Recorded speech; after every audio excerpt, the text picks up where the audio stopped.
കയറുണ്ടെന്ന് എനിക്ക് പൊതുജനങ്ങളുടെ പ്രത്യേക ശ്രദ്ധയ്ക്ക് മാനന്തവാടി നഗരപരിധിയിൽ CRPC 144 പ്രകാരം നിരോധനാജ്ഞ പ്രഖ്യാപിച്ചിട്ടുള്ളതിനാൽ നഗരപരിധിയിൽ ആരും കൂട്ടം കൂടി നിൽക്കാൻ പാടുള്ളതല്ല. പൊതുജനങ്ങൾ പോലീസ് അധികാരികളുടെ നിർദ്ദേശം പൂർണ്ണമായും പാലിക്കേണ്ടതാണ്.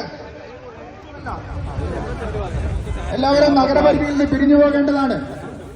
പൊതുജനങ്ങൾ വീടുകളിലും കെട്ടിടങ്ങളിൽ ഉള്ളിലും സുരക്ഷിതരായി